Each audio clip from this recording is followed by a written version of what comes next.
नाज़रीन, तो situation room से मशरिक़ वस्ता में क्या कुछ हो रहा है, ताज़ा तरीन इत्तलात आप तक पहुँचा रहे हैं। ईरान का दुश्मन को करारा जवाब, ऑपरेशन वादा सादिक की 97वीं लहर शुरू कर दी है। खलीजी ममालिक ने अमरीकी और इसराइली अहदाफ को निशाना बनाया है। इसराइली शहर हैफा में कसीरुल मंजिला रिहायशी इमारत बैलिस्टिक मिसाइल हमले में मलबे का ढेर बन गई है। वाज़ेह तौर पर आप देख सकते हैं विजुअल्स में 4 अफराद की हलाकत और मुतादिद के जख्मी होने की भी इत्तलात मौसूल हो रही है। मलबे तले अफराद को निकालने के लिए रेस्क्यू ऑपरेशन जारी है। मकामी मेयर ने सूरत हाल को तबाहकुन करार दिया है। ईरान के मिसाइलों ने तल अवीव समेत कई शहरों को हिट किया है। इसराइल की ड्रोन बनाने वाली और केमिकल फैक्ट्रियां भी तबाह हो गई हैं। हुक्काम ने तस्दीक कर दी है। मुत्तहिदा अरब अमारात की बात करें, जहां बैलिस्टिक मिसाइलों और ड्रोन से हमला किया गया। कुवैत की बात करें, जहां अमरीकी फौज के खुफिया ठिकाने पर भी हमले किए गए। पाकिस्तान इनकलाब ने UAE की जबल अली बंदरगाह पर इसराइली बहरी जहाज को निशाना बनाने का भी दावा किया है। और यमनी हौसे ने भी सिहुनी रियासत पर मिसाइल दाग दिए। लिबनान से हिजबुल्लाह ने भी मुतादिद रॉकेट फायर किए हैं। पूरा मशरिक़ वस्ता इस वक्त जो ईरान की जानिब से जवाबी वार किए जा रहे हैं उसकी लपेट में आ चुका है। तो नाज़रीन, सिचुएशन रूम से बड़ी अहम अपडेट आप तक पहुंचा रहे हैं। अमेरिका और ईरान के दरमियान 45 दिन की जंग बंदी की उम्मीद है। अमेरिकी मीडिया ये दावा कर रहा है कि सालिस का सीज फायर के लिए एड़ी चोटी का जोर लगा रहे हैं। कोशिशें मजीद तेज कर दी गई हैं। अमेरिकी सदर ने भी आज ईरान से मुआहदे का इम्कान जाहिर किया था। तो ये ताज़ा तरीन अपडेट्स हैं सिचुएशन रूम से। सबसे पहले समा आप तक पहुंचा रहा है एक बहुत अहम बड़ी खबर सामने आ रही है मशरिक़ वस्ता से। अमेरिका और ईरान के दरमियान 45 दिन की जंग बंदी की उम्मीद है। अमेरिकी मीडिया ये दावा कर रहा है सालिस का सीज फायर के लिए एड़ी चोटी का जोर लगा रहे हैं। अमेरिकी मीडिया के मुताबिक कोशिशें मजीद तेज कर दी गई हैं। अमेरिकी सदर ने भी आज ईरान से मुआहदे का इम्कान जाहिर किया था। तो अहम तरीन अपडेट है, अहम तरीन डेवलपमेंट है। मशरिक़ वस्ता में जो जंग के बादल छाए हुए हैं उस हवाले से अहम तरीन डेवलपमेंट जो सिचुएशन रूम से सबसे पहले सब आपने नाज़रीन तक पहुंचा रहा है। रीसेंट डेवलपमेंट, रीसेंट इत्तला जैसे ही हमें मौसूल हुई, अमेरिकी मीडिया जो रिपोर्ट कर रहा है हम समा के नाज़रीन तक बता रहे हैं। अमेरिका और ईरान के दरमियान 45 दिन की जंग बंदी की उम्मीद है। अमेरिकी मीडिया ये दावा कर रहा है नाज़रीन सालिस का सीज फायर के लिए एड़ी चोटी का जोर लगा रहे हैं। कोशिशें मजीद तेज कर दी गई हैं। अमेरिकी सदर ने भी आज ईरान से मुआहदे का इम्कान जाहिर किया था। तो ये एक बड़ी खबर है जो समा की जानिब से समा के नाजरीन को दिया जा रहा है। एक बड़ी डेवलपमेंट सामने आई है। ईरान के दरमियान 45 दिन की जंग बंदी की उम्मीद जाहिर की गई है। अमेरिकी मीडिया ने यह दावा किया है कि सालिसकार सीज फायर के लिए एड़ी चोटी का जोर लगा रहे हैं। कोशिशें मजीद तेज कर दी गई हैं। अमेरिकी सदर ने भी आज ईरान से मुआहदे का इम्कान जाहिर किया था। तो ये ताज़ा तरीन अपडेट है, ताज़ा तरीन सूरत हाल है खित्ते में जो जंग है, जो कशीदगी फैली हुई है। बिल्कुल, तो मजमूई तौर पर जो ये रीसेंट डेवलपमेंट है, रीसेंट सिचुएशन है, वो हमने आप तक पहुंचाई है। अब मजमूई तौर पर जो कुछ हो रहा है वो भी हम आपको बता रहे हैं। लेकिन मशरिक़ वस्ता में जारी तमाम तर सूरत हाल पर बात करने के लिए हमें ज्वाइन किया है तज्ज़िकार आबिद लतीफ़ साहब। आबिद साहब बहुत शुक्रिया, वेरी गुड मॉर्निंग। सर, अमरीकी सदर ने तो उल्टी गिनती शुरू कर दी है। अमरीकी निकात पर ईरान ने हाँ में ना गर्दन में हिलाई है। तो यकीनी तौर पर हम देख रहे हैं कि उनकी जानिब से जो एक सामने आया है रद्द अमल, वो कुछ ज्यादा हौसला अफजा तो नहीं दिख रहा। मुआहदा ना किया तो ट्रंप कहते हैं ईरान पर क़यामत टूट पड़ेगी। कहा जाता देख रहे हैं कि इस जंग को आप की नज़र में जंग के शोले मजीद किन मुल्कों को मुतासर कर सकते हैं? आप मजबूरी तौर पर सिचुएशन को कैसे एनालाइज करेंगे आबिद साहब? असल में जो दो पर्सनैलिटीज हैं जी, वो इस पूरे कॉन्फ्लिक्ट को ड्राइव कर रही हैं। एक सामने है ट्रंप साहब की और एक उसके पीछे है नेतन्याहू की।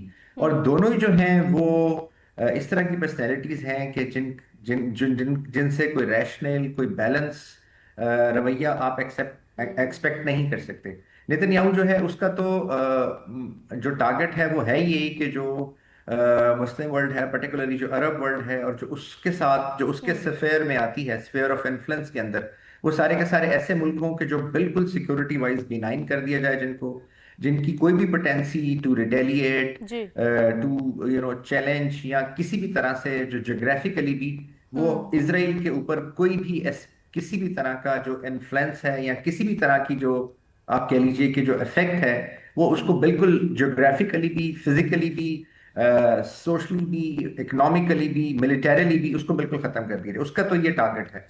और वो ट्रंप साहब जो हैं वो आई थिंक इसराइल के हाथों, इसराइली लॉबी के हाथों वो सही। बिल्कुल आबिद लीर साहब, कमाल बने हुए जिस हैं। तरह से आप इस पूरी सिचुएशन को एनालाइज कर रहे हैं, अमेरिका खुदा न ख्वास्ता ईरान के जौहरी तनसीबात, बिजली घरों, वाटर प्लांट्स को अगर निशाना बनाता है तो एटमी तबकारी का खदशा है। आप नहीं समझते कि दीगर आलमी ताकतों को आगे आना चाहिए? मतलब कि कोई तो अमेरिका को रोके, वरना ये तीसरी आलमी जंग नहीं छिड़ जाएगी? जी बिल्कुल, अगर वो जो स्पेशली जो बशर का एटॉमिक प्लांट है जी जी। ईरान का, अगर उसको अटैक किया जाता है तो डेफिनेटली जो कहा भी जा रहा है, और आपको पता है वहाँ पे बहुत सारे रशियंस काम करते हैं, रशियन इंजीनियर्स, रशियन साइंटिस्ट, और रशिया ने उनको वहाँ से एक्सट्रिकेट करवाना शुरू कर दिया है, क्योंकि उसके अगर ऐसा किया तो एक उसके रेडिएशन जो है वो कम से कम, जो कहा यह जा रहा है, जो एक्सपर्ट्स ये कह रहे हैं कि वो 200 स्क्वायर किलोमीटर तक हो सकती है। 200 स्क्वायर मीटर्स मीन वो ऑलरेडी कोस्टल एरिया पे है। तो ये जो गल्फ स्टेट है, ये तो सारी की सारी सऊदी अरब का इलाका, ये तो उससे इफेक्ट हो जाएगा, एंड दिस साइड भी, ये इवन स्टेट ऑफ हॉर्मज और उससे बियॉन्ड भी। तो अब बात यह है कि जी देखिए, पहले भी जब ये बात की जा रही थी और ये कहा जा रहा था कि हम न्यूक्लियर ऑप्शन की तरफ जाएंगे, टैक्टिकल न्यूक्लियर वेपन इस्तेमाल करेंगे, तो एक तरह से टैकेट वार्निंग जो थी वो चाइना की तरफ से जी। और रशिया की तरफ से वो दी गई थी कि इस रीजन के अंदर ये बिल्कुल ना किया जाए, and let's not go there, सही। बिकॉज अगर ऐसा हुआ तो जाहिर है ये इनका बैकयार्ड है, और फिर ये बिल्कुल। जो ऑप्शंस हैं वो बहुत ही डिफिकल्ट और एक बहुत ही यस। अजीब की तरफ चली जाएंगी, जिसमें और फिर ये इसी वॉर जो है जानिब ये आबिद स्पाइरल साहब, आउट हो जाएगी, कंट्रोल यही नहीं यही होगी। मेरा भी सवाल है कि ईरान अगर अपना हुर्मस नहीं खोलता तो क्या लगता है फ्रांस और बरतानिया समेत जो दीगर ममालिक हैं बजोर ताकत इस अहम गुजरगाह को खुलवाने के लिए सामने आ सकते हैं? अब साथ साथ ये भी एड ऑन कर लीजिएगा इस सवाल के साथ कि फिर जो जियोपॉलिटिकल और स्ट्रैटेजिकल सिचुएशन है आपकी नजर में किस कदर संगीन हो सकती है आगे चलकर आबिद साहब? कतर और सऊदी अरब के साथ अब ये दोनों कंट्रीज जो हैं, ये मैं समझता हूँ कि इनकी एक तरह से ईरान के साथ जो है वो एनिमिटी, या जो उसका जो रिस्पॉन्स है ईरान का, वो उस तरह का नहीं होगा इनके इतना अगेंस्ट। लेकिन इन तीन मुल्कों की जो इंस्टॉलेशन हैं उनको वेट करेगा। उसके बाद जो एनर्जी है और अवेलेबिलिटी ऑफ वाटर है वो इस रीजन से बिल्कुल खत्म हो जाएगा, क्योंकि ये रीजन एक आर्टिफिशियल कंस्ट्रक्ट है। इस रीजन के अंदर आपको पता है पीने का पानी नहीं है, एनर्जी नहीं है, बेसिकली तो रेगिस्तान है। जब ये चीजें यहाँ से खत्म हो जाएंगी तो सर्वाइवल इतने सारे लोगों का, और फिर इससे रिलेटेड, इससे लिंक्ड जो एनर्जी सप्लाई है पूरी दुनिया की, वो स्टेट ऑफ हॉर्मज से खाली 20% जो है वो एनर्जी नहीं जाती जी। स्टेट ऑफ हॉर्मज से तकरीबन जिसका इफेक्ट है पूरी दुनिया में, वो 60 to 80% एनर्जी और उससे रिलेटेड एफिलिएटेड जो चीजें हैं, प्रोडक्ट्स हैं, वो यहाँ से जाती हैं। तो दुनिया बिल्कुल एक स्टैंड स्टिल की तरफ चली जाएगी। और अभी वैसे भी अगर एक हफ्ता ये इसमें डी एस्केलेशन नहीं होती, ये चीजें नहीं रुकती, तो जितनी डिस्ट्रक्शन हो चुकी है वो उसी को रिकवर करने के लिए 3 से 4 साल लगेंगे। और अगर ये सही। इस हफ्ता 10 दिन में और हो जाती है तो पूरी दुनिया एक जाइगेंटिक और एक ह्यूज इकोनॉमिक डिप्रेशन में चली जाएगी।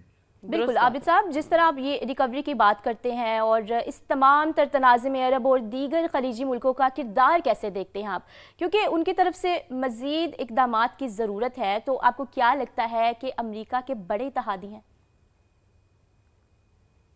जी बिल्कुल, अमेरिका के वो बहुत बड़े एलाय हैं, लेकिन देखिए मैं समझता हूँ कि इसमें अभी तक ऐसा नजर भी आ रहा है कि सऊदी अरब और कतर जो है वो न्यूट्रल रहेंगे एज फार एज इसको कन्फ्लिक्ट के अंदर ईरान को कंटेस्ट करने के लिए कहीं पे भी। लेकिन यूएई, बहरीन और कुवैत, ये तीन कंट्रीज जो हैं, ये मेरे ख्याल में इसको रिटेलिएट करने की कोशिश करेंगे। ये अमेरिका के उस तरह से एलाई हैं कि ये अमेरिका के ऊपर ये कह भी रहे हैं, आपको पता है इन्होंने कहा भी है अमेरिका से कि ये स्टेट ऑफ हॉर्मस जो है हर सूरत में खुलाई जाए, और जो प्रोटेक्शन है वो हमें दी जाए, और हम इन कंट्रीज को, अमेरिकन के ऊपर इनकी तरफ से बहुत प्रेशर है। सो ये इस तरह से होगा। और अगर खुदा ना खास्ता सऊदी अरब भी बीच में अगर इस कॉन्फ्लिक्ट के अंदर इन्वॉल्व हो गया, बहुत इन्वॉल्व कर लिया गया, बहुत जिस तरीके से इसराइल की कोशिश है कि कुछ इस तरीके से, आपको पता है कुछ मिसाइल्स फायर होते हैं जिनकी आइडेंटिफिकेशन नहीं होती कि कहाँ से फायर हुए हैं, कुछ ड्रोन फायर होते हैं,